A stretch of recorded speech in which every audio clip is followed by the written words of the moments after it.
ভারতীয় জাহাজের ওপর বড় হামলা করে দিয়েছে ইরানের সেনারা। আর এই হামলা কিছুক্ষণ আগেই স্ট্রেট অফ হরমুজে করা হয়েছে।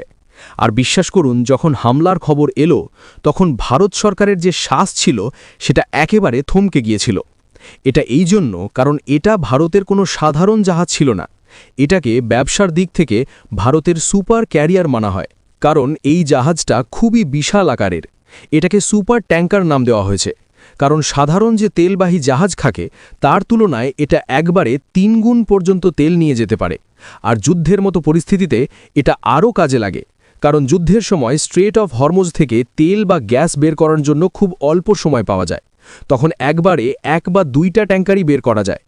এমন সময় এই জাহাজ একবারেই এত তেল নিয়ে আসতে পারে যতটা আনতে ২-৩টে ট্যাঙ্কার লাগে। এই জন্যই যখন এটা একসাথে একবারে তেল নিয়ে আসে তখন কয়েক সপ্তাহ পর্যন্ত ভারত সংকট থেকে মুক্ত হয়ে যায়। তাই যখন এই ট্যাঙ্কারের ওপর হামলা হলো তখন ভারতের চিন্তা তেলের জন্য ছিল না, চিন্তা ছিল ট্যাঙ্কারটার জন্য, যে কোথাও যেন এই সুপার ট্যাঙ্কারের কিছু না হয়ে যায়, না হলে ভারতের বড় ক্ষতি হয়ে যাবে। যাই হোক, ভালো বিষয় হলো যে ইরান হামলার জন্য যেসব সৈন্য ব্যবহার করেছিল তারা ছোট ছোট বোটে করে এসেছিল। তাই তাদের কাছে কোনো মিসাইল ছিল না, না কোনো ড্রোন। তাদের কাছে শুধু বন্দুক ছিল, আর তারা সেই বন্দুক দিয়ে ট্যাঙ্কারের দিকে গুলি চালাতে শুরু করে। তাই আপাতত সামান্য ক্ষতির খবরই এসেছে, বড় কোনো ক্ষতি হয়নি। কিন্তু এই হামলা থেকে ভারত কতটা রেগে আছে আপনি এর থেকেই আন্দাজ করুন যে হামলার ১ ঘণ্টার মধ্যেই কিছুক্ষণ আগেই ভারতে থাকা ইরানের রাষ্ট্রদূতকে বিদেশ মন্ত্রণালয়ে ডেকে নেওয়া হয়েছে এবং তাকে কড়া প্রশ্ন করা হয়েছে। অন্যদিকে সবচেয়ে অবাক করার যে বিষয় সেটা হলো এই ট্যাঙ্কারের ভিতরে যে তেল ছিল সেটা সৌদির ছিল না, ইউএইরও ছিল না, আমেরিকারও ছিল না। এর ভিতরে তেল ছিল ইরানেরই। হ্যাঁ, আপনি ঠিক শুনেছেন, এই যে ভারতের ট্যাঙ্কার, এটা ইরানের তেল নিয়ে ভারত আসছিল, কারণ ভারত এখন ইরান থেকে তেল কিনছে।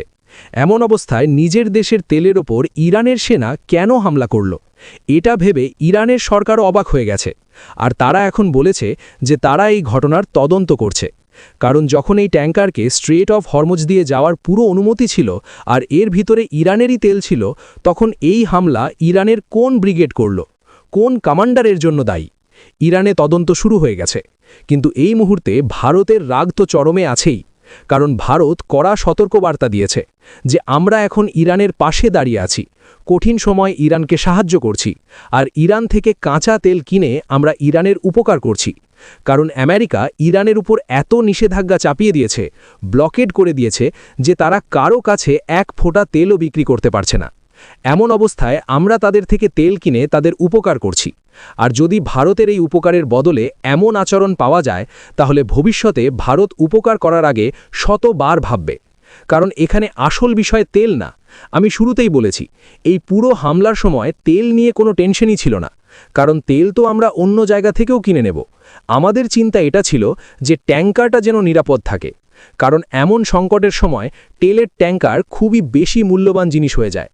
এতটাই দামি হয় তেলের ট্যাঙ্কার যে অনেক দেশ মিলিয়ন ডলার খরচ করার পরেও ভাড়াই পায় না, কারণ এগুলো আপনার দেশকে তেলের সংকট থেকে বাঁচায়। এমন অবস্থায় যদি এগুলোর কিছু হয়ে যায় তাহলে মেরামত করতে প্রথমে তো মাসের পর মাস লেগে যায়, কারণ এগুলোর ভিতরে তেলের মতো জ্বালানশীল পদার্থ থাকে। কাল যদি একটা ছোট আগুন লাগে তাহলে পুরো ট্যাঙ্কারটাই ছাই হয়ে যেতে পারে। এই জন্যই ভারত চিন্তিত।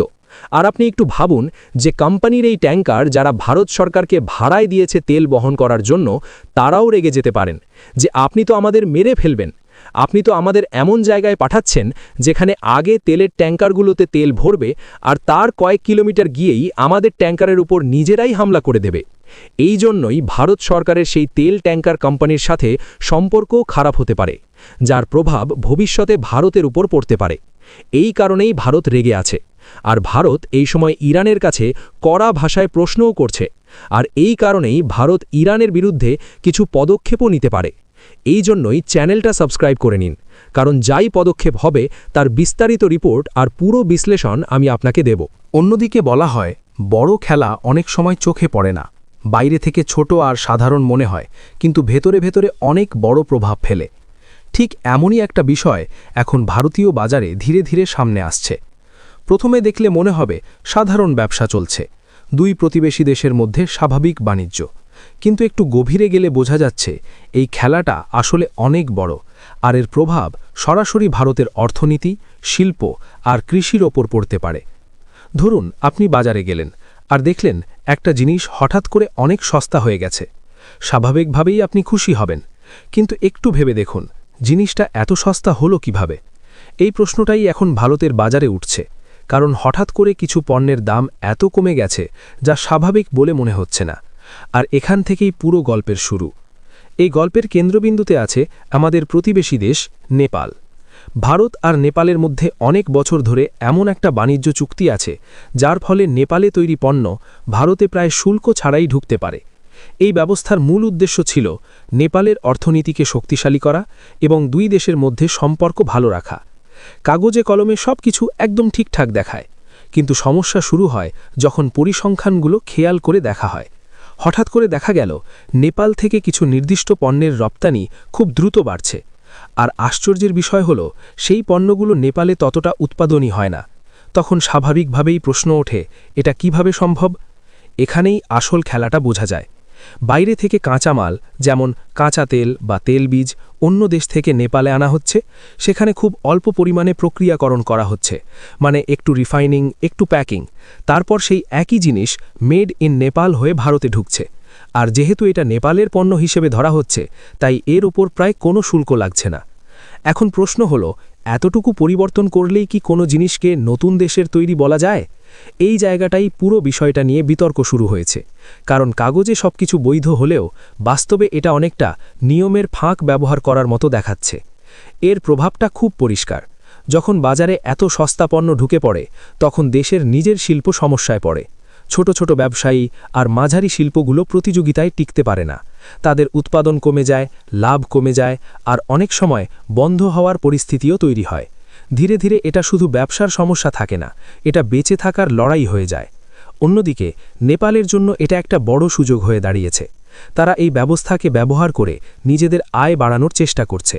মানে একদিকে ভারতের জন্য এটা সমস্যা, অন্যদিকে নেপালের জন্য এটা লাভের রাস্তা। আর এখানেই বোঝা যায় এই খেলাটা শুধু দুই দেশের মধ্যে সীমাবদ্ধ নয়, এর পেছনে আরও বড় আন্তর্জাতিক বাণিজ্যের ছবি রয়েছে। আরও অবাক করার মতো তথ্য হল, নেপাল থেকে ভারতের সয়াবিন তেলের আমদানি হঠাৎ করে অনেক গুণ বেড়ে গেছে। আগে যেখানে কয়েক হাজার টন ছিল, এখন সেটা কয়েক লাখ টনে পৌঁছে গেছে। মানে খুব অল্প সময়ের মধ্যে প্রায় 10 গুণ বৃদ্ধি।